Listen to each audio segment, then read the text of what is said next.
Buenos días, mi nombre es Noé Israel Soto Hernández. El día de hoy el video que nos ocupa es con el fin de cumplir con el reto 1 de la materia de Derecho Procesal Penal. El nombre del reto es ¿cuáles fueron los antecedentes latinoamericanos de la reforma constitucional mexicana?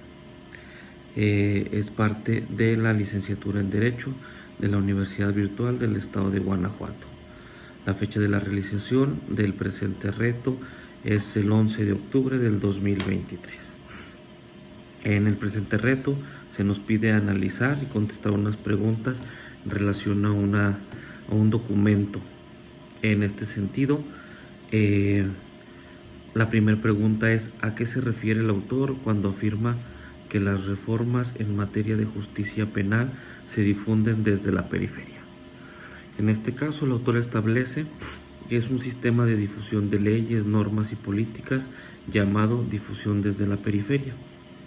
En este modelo, actores, países de una ubicación periférica o semiperiférica articulan y tienen un rol crucial en la difusión de leyes, normas y políticas públicas a otros países centrales o periféricos.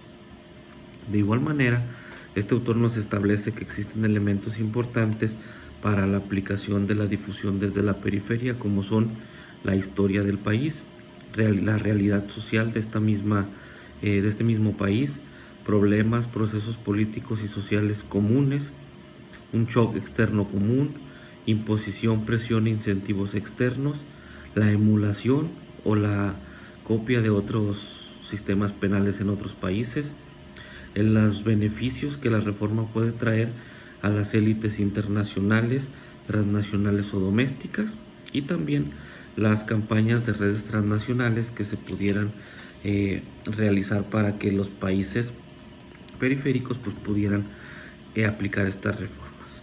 Nos dice que la conceptualización y el estudio de la difusión desde la periferia como un tipo de difusión distintivo importante se establece al menos tres razones.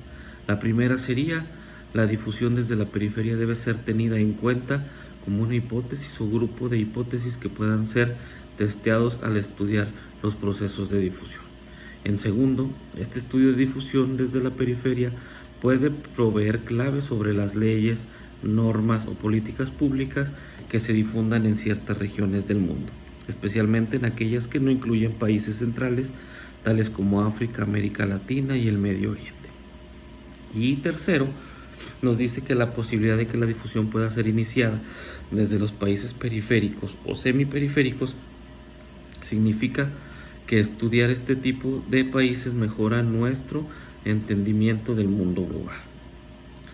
También nos establece que la direccionalidad geográfica de este proceso de difusión puede ocurrir de diferentes maneras. En este caso establece dos. La primera sería la llamada horizontal o semi-horizontal desde la periferia. En esta, las leyes, normas y políticas públicas se difunden desde actores en países periféricos o semiperiféricos a otros países periféricos o semiperiféricos, sin la participación sustancial de actores países centrales. En este sentido nos dice que la difusión es entre países del mismo nivel de periféricos o semiperiféricos. La otra direccionalidad geográfica que nos establece el autor es la difusión triangular desde la periferia. Los actores en países periféricos son los autores intelectuales y juegan un rol crucial en la difusión de las leyes, normas o políticas públicas de otros países periféricos. Pero actores de países centrales también juegan un rol crucial en el proceso de difusión, típicamente en este caso actores de países centrales. En una segunda pregunta sobre el reto nos dice que ¿qué distingue a los códigos inquisitivos y a los códigos acusatorios latinoamericanos? En ese sentido, los principales rasgos de un tipo código procesal penal latinoamericano siguieron un modelo inquisitivo del modo descrito a continuación. En primer lugar, El proceso penal fue dividido en dos fases principales: la fase de investigación preliminar y la fase de juzgamiento y determinación de la pena. Ambas fases en ese código eran escritos. La columna vertebral de este proceso era el expediente de la policía y el juez de instrucción compilaba ese expediente. Este expediente acumulaba toda la actividad procesal desde el comienzo del proceso, incluyendo las pruebas, en este caso las declaraciones testimoniales, periciales, secuestros, etc., que el juez evaluaba en la fase de juzgamiento. Y en segundo lugar, bajo estos códigos inquisitivos, pues un juez estaba a cargo de la investigación preliminar. De este modo, el juez tenía al mismo tiempo un rol de investigador y de juzgador durante esa etapa. La investigación preliminar era de naturaleza muy inquisitiva, era secreta para el imputado y sus abogados, y al menos hasta cierto momento predeterminado continuaba en esa secrecía, y los derechos del imputado eran muy limitados durante esta fase. De igual manera, en este código inquisitivo, pues la prisión preventiva del imputado era obligatoria. Tampoco había discrecionalidad fiscal, lo cual significaba que en teoría, cada vez que la policía o el juez sabían sobre un posible delito, debían iniciar el proceso penal sin poder considerar la gravedad del delito. En los últimos 15 años nos establecen que 14 países latinoamericanos y un número de jurisdiccional estaduales y provinciales latinoamericanos reemplazaron los códigos inquisitivos por códigos más acusatorios. En estos códigos acusatorios, entonces, ya se empieza a establecer pues la permisividad de los estándares de derechos humanos existentes. Presentaron también una adecuada definición del debido proceso, dar más derechos al imputado durante la investigación, poner al fiscal a cargo de la investigación preliminar respecto a delitos menores, no incluía jueces legos, mantenía el principio de la legalidad del proceso. La investigación preliminar sigue siendo escrita y secreta. Solo se podía dictar prisión preventiva en contra del imputado para prevenir el que se fugara o el entorpecimiento de la investigación. Y también se establecía una serie de mecanismos designados para aliviar al sistema de justicia penal de los casos menores y permitir que los casos fueran resueltos con mayor rapidez. Concibió al fiscal como un oficial imparcial que tenía que buscar igualmente elementos de prueba de cargo y de descargo. Permite a la defensa la examinación de las actuaciones y el fiscal también está obligado a llevar a cabo los medios de prueba propuestos para la defensa pertinentes y útiles.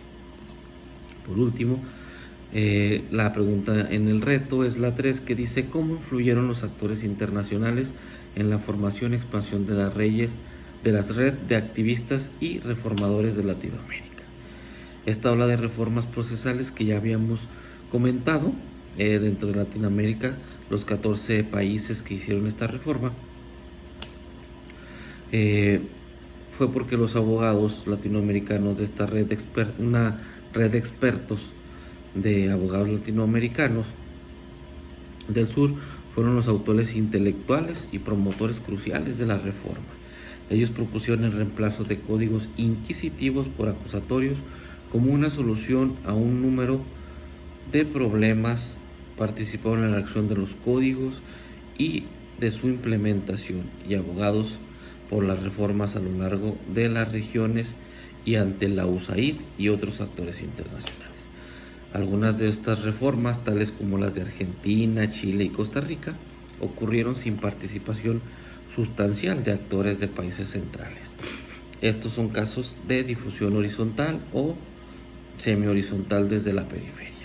En otras reformas, tales como las de Bolivia, República Dominicana, Ecuador, El Salvador, Guatemala, Honduras, México, Nicaragua, Paraguay y Venezuela, la red de expertos activistas del sur jugó un rol crucial, pero las reformas ocurrieron con participación sustancial de actores de países centrales, tales como lo son Estados Unidos, Alemania y España, que contribuyeron con recursos económicos, promoción y presión.